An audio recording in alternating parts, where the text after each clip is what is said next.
Before we get started, just a quick note, spoiler alert. And we are adults, and I will try very hard not to use adult language, but this is the warning.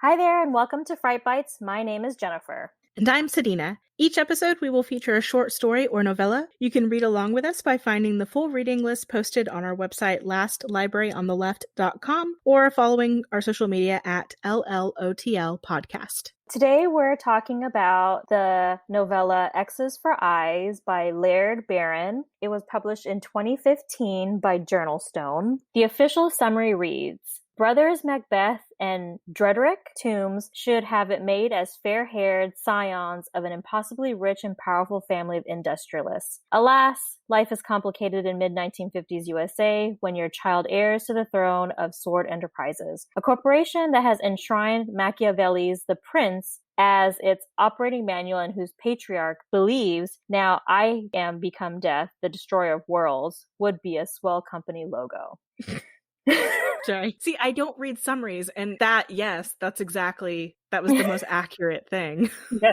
So that's just the beginning of the summary. It's too long to read because this book was insane. But the summary I wanted to read, that was what I thought the book was going to be, is courtesy of johnpaullangan.wordpress.com. And it says, a pair of brothers, scions of an American dynasty, are initiated into the true nature of their inheritance. And I was like, that's true. But then he goes on to say, it includes space, supercomputers, assassins, aliens, and Machiavelli's The Prince. And I was like, that's accurate because this book was all over the place. It was so busy. It had no business being a novella. And like on the short end of a novella too. And it took me a long time to read it. So I didn't write any notes to this because I wrote here too much and I couldn't focus on anything. Because the book, these two brothers, they encounter so many different aspects of fantasy, sci-fi, supernatural, horror, and you can't get used to one thing before they introduce two more things. My brain was just, does not compute. It couldn't compute anything. It took me, I think, a week to read this book. And if you read it, you'll see the font is really big, but I just couldn't get into it. Well, not only is the font really big, but it's less than 100 pages. Yeah. And there is so much in this one book that had no business being in one book. And I'd get into a story, a subset of the story that was happening, and then that subset would be over mysteriously without transition into another aspect of the story. It was so jarring. And the more I read it, the more I was like, this needs to be a series of books. There is no way this needs to be one book, less than 100 pages. There's a lot of interest here, but none of it had any real follow through. Also, I resented that I really liked the characters Mac and Dredd because they were super great anti-heroes,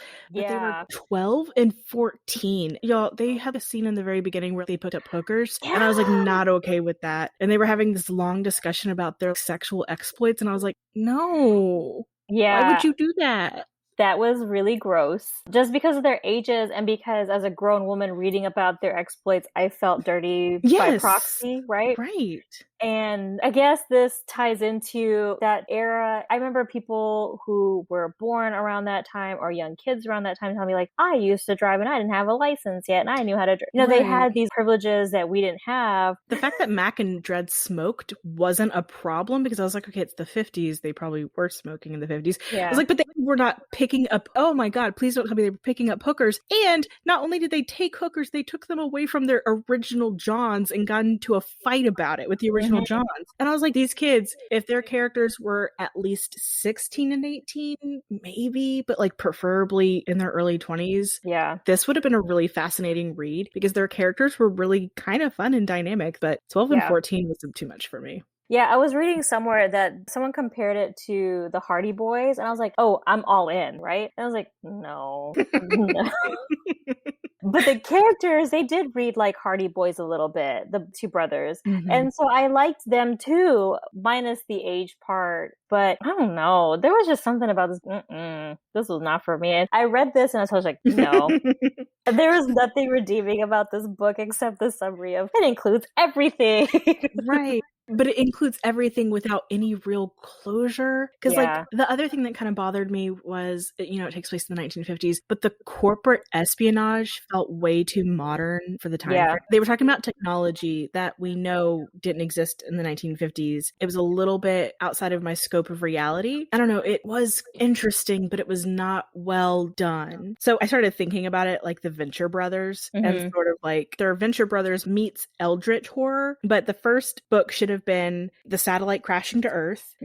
And then their friend dying. That should have been the first book. And then the second book should have been the corporate espionage with them trying to like reconcile with their main competitors. And then the third book should have been the glacial expedition, like, which was random and felt like it came out of fucking nowhere. Yeah.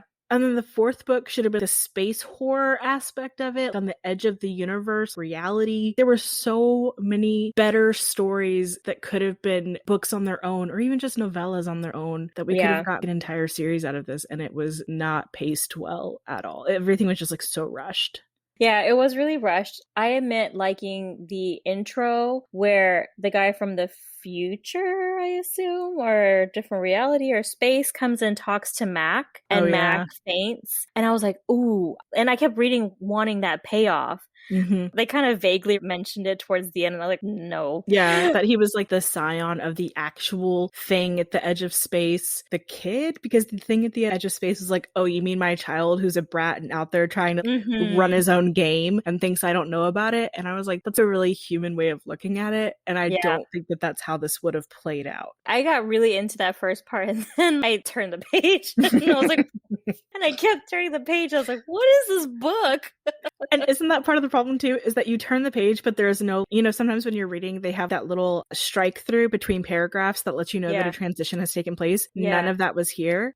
And so you're reading, and then all of a sudden, between the end of one paragraph and the next, or sometimes in the middle of a fucking paragraph, you'd be taken into an entirely different part of the story. And I think the most jarring one for me was when they were on the secret mountain where they were supposed to be meeting their corporate rivals. And then it became like something else entirely. And I remember sitting there with the book on the plane and being like, did I just miss something? Did I just black out? Because I've blacked out on planes before. It's entirely possible that I just blacked out and missed something. No, that was how it was written. I love how you went into like, maybe this is me questioning my reality again. Oh, yeah, of course. That's my go-to. It's not, this is a poorly written book. It's, I have a history of... I mean, y'all, this is just so funny. Oh my God. Like, you know what I just realized? That's because I'm the unreliable narrator. Oh my gosh. Wow. Well, that was not a great revelation, but cool. That was what happened. I'm the unreliable narrator, so I distrust my perception first.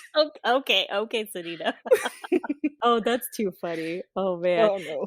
Oh, man. And I know you know this. So when you are working in cataloging or processing new books, there are so many times when there's printing errors with the publishers, and you have to recall the books and send them out to get them reprinted because the ones you received were wrong. I thought that's what happened here. I was like, oh, maybe we caught it, but no, that wasn't it.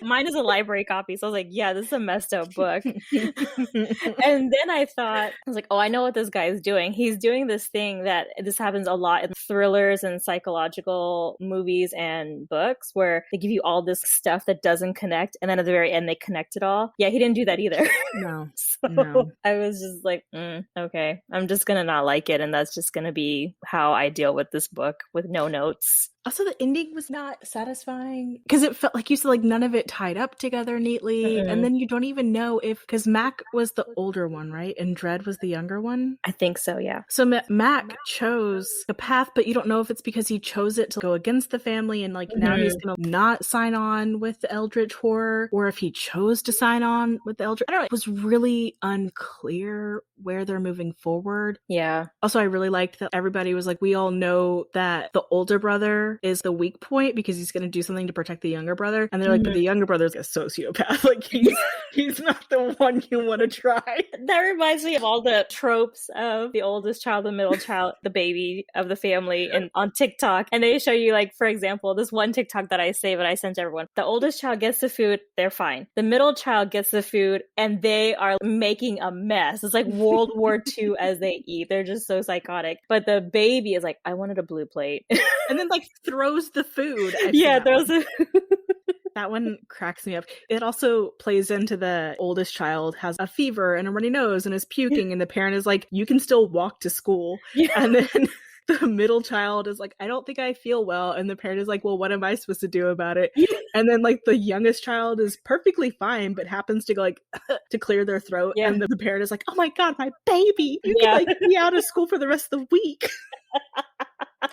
It just plays into that trope of the oldest of the baby. And I was just like, But I still liked them. That's the thing, too, is that they were well-written characters. Yeah. They just weren't given the chance to exist in a well-written book. Yeah. And I think that there were really good elements because I really liked the espionage part of it. I couldn't get into the Eldritch Terror part of it because there was already so much that happened, right? So I couldn't put those two together. What I kept hoping was that some way that they would explain towards the end, I thought that they would explain like, oh, these kids did this and that's what unleashed this thing. These kids did this and that's why this came into play. You know, like I said, connecting everything. And I just kept waiting for that to be like, oh, okay, that's why it was written that way. And I don't understand why it was written that way. And like you said, they should all have been their own separate books. I think I would have enjoyed it a lot more. Yeah. I even wanted more from the supercomputer because the supercomputer, there were a couple times where I think it was Mac was like, can you tell when a computer's lying? The computer was answering questions for him, but the computer would like pause as if it was thinking about how to approach the question. And the kid was like, I don't trust the computer because I think it's thinking about how to manipulate me. And I was like, I want more of that story. Yeah, the stories were great. The characters were great. It just wasn't put together well enough for me. No, it reminds me of this particular comic author that I've read. And they write a lot about drug abuse. And I'm like, because you do a lot of drug abuse, you know how this is playing out. That's what it makes me think of. That Laird Barron was so high and like would get into this really deep thing and then would pass out maybe and then would get really, really high again and would try to pick up the story, but only by reading the last sentence. I don't know. Yeah. It was weird because I felt like I was on a really weird trip with this book. Yeah, that's the only explanation. But you know what was funny? After I read it, I went trying to figure out what am I going to write for notes for this episode. And I was like, there has to be something I can write. So I went looking for reviews of the books. And like, everyone loves the book. Yes. What the? Okay, same. Because, you know, when I finish a book, I go in and mark it off on my Read Harder challenge. And then I go to Goodreads and then I write a review. Because I went to rate it. I think I rated it like a 2 because I wanted so much more out of this book. But I did kind of enjoy the potential. And I was reading all these other reviews and people are giving it like 4s and 5s. And like, or explain to me. I need to know why. Yeah. Because I remember thinking like, I'm going to tell Sajida, I don't know. I guess I'm just not up on the sci-fi or something. I'm missing something to not enjoy this as much as I thought I would. Because even with some of the books that we've read, I told you some of them I've had to look internally and like kind of figure out my own psychology. There are some that I don't enjoy. There are some that I love. And I'm definitely reading outside of my comfort zone, but I'm okay with that. And this one I just was like, but what just happened? What was this? I had no real thought process as to how can I emote what I'm feeling after I've read this book. No, that's fair, because I happened to take this one with me on the plane to Seattle, and I was finishing something. I took a couple books, and I was finishing one on the way there, and then I started this one. I remember putting it down and being like, fuck, I don't want to read this. Like, why did I bring something else? Yeah, that's why it took me so long to read this one. It was a weird one, and it has so much potential. I could even see it like adapted as a TV series. Oh my god, that would be a good, please, okay, age up the characters or cut out the sex. Yeah. Those are the only points that I have major issue with, that they exist in the same space. But if this were to become a series, it could be Venture Brothers. Like, I think it would be popular. I think so too. I think it would be very well received. I think after watching a show like Lovecraft Country, this gave me a lot of those vibes as far as the stuff that they went on. Because Lovecraft, if you were to condense that all into a short novella like this, I think you would be like, what the hell? But You know, it had the book and the series had that time to like really flesh out all of the details. Mm-hmm. And that's what this one needed. And I think if you did dedicate the time to it, whoever decides to do that, more power to you. Y'all can't see her rolling her eyes.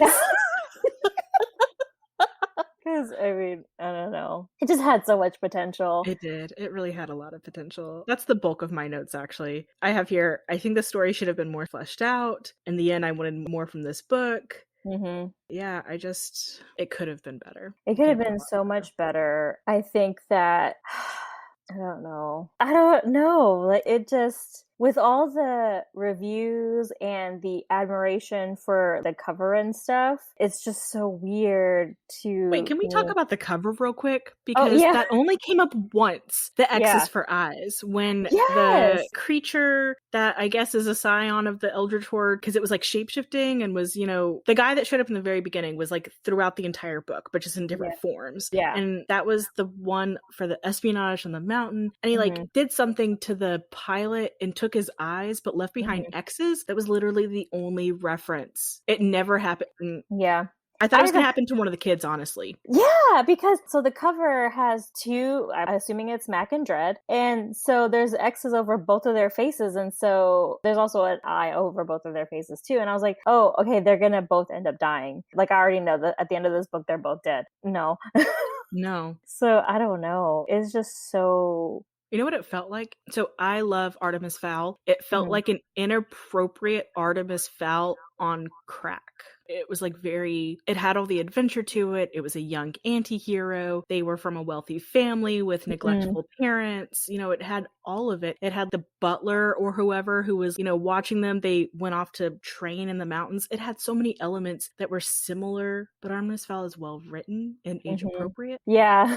One review that I was reading that was like talking about their appreciation for it, they mentioned the word mayhem, and I was like, this whole book was mayhem and chaos, and that's how it was put together and edited and published and sent to us. So I don't... And not even in a good way, because I like chaos. I like mayhem. Give me some like crazy ass shit, please. But this was just, everything about it was haphazard. Yeah, it really was. And I don't know, like, read it, I guess. Again, y'all didn't see her roll her eyes. This was one where I was like, I read this one pretty early on, and I was like, what else did Sedina choose? Because Sedina chose a majority of the novellas for us for 31 days, which I actually appreciate. But I was like, what else like this did she choose for me? Literally nothing. This was one of a kind. Nothing else. Oh my goodness. I kept waiting for you to read it and love it so you could explain it to me. Because I think I told you, I want you to explain it to me. And you can't. So someone please read it and explain it to the both of us. Yeah. Someone who loves it. Or you don't even have to love it. Just like it and explain it to us. You know, like it enough to answer our questions, because we have questions. I don't think there's much else to say about it other than... Yeah, how many more ways can we say we didn't like the book? Yeah, how many more ways can we say we didn't like the book? It should have been better, and I felt like there was a better story in it. I would absolutely read the shit out of that if it was a series. Me too. I think we talked about it after you finished it, how well it would have been received if it was a book series. It could have been so well done. But sorry, Laird, that we didn't like your book. I don't know. I mean, I guess I'm sorry. I don't know. I feel like... And this is probably going to be super rude because I'm bashing the book, but also in a way that I'm like, but could you also flesh it out? I see in your history that you write a lot of short stuff, but if you were to dedicate time and energy into giving us a series of Mac and Dread, take my money. Yes. I would get it from the library first to make sure it's not like X's fries. Or borrow Sedina's copy. But yeah, flesh it out, because this was not the best. It had a lot of potential. I can appreciate the potential in the writing for the characters, because we'll talk about their characters that I just hate how they're written. So I can appreciate the fact that these characters were well written and I got a lot out of them. At least that. Yeah. The rest of the list is great, guys. We hope that you're enjoying it. I'm going to blame the Amazon algorithm for this one, because there was a time when, you know how people like comfort eat? So I do comfort eat, but I also like comfort buy, and I comfort buy books. And there was a time whenever I bought this, I forgot when it was. Oh, I just moved to Worcester. And sorry, I know I mispronounced that, guys. Just let it go. And I bought a bunch of books kind of as like a coping mechanism for moving so far away. And the Amazon algorithm was like, hey, you would also like these books. And there were a couple books on the list that they hit it out of the park, and I liked them. And I was like, cool, I'll buy this one too. And I bought it and then like never read it because it was really short. And I was like, I can read it whenever because it'll take me 5 minutes. It did not take me 5 minutes. No. This one was a dud, Amazon. I'm sorry that your algorithm, I'm not sorry. Your algorithm kind of screwed me on this one. Yeah, I mean, if it wasn't so far away, I'd be like, go get your money back. Every now and again, we read a bad book. It is what it is. True. Which I will also plug. If you don't like the book, we had to finish it because we're talking about it, but you don't have to finish it. True. That was a hard lesson. I didn't learn that until I was in my 30s, that I could put down a book, because I always felt guilty about putting down a book. Oh yeah, DNF is a real thing, y'all, and it's perfectly fine. Yeah, I understand if you don't, but if you want to, you can put it down and not read it and not finish it because you're not losing anything. Mm-hmm. Hope you enjoy! As we spent so long bashing this book. All right, bye guys. Bye.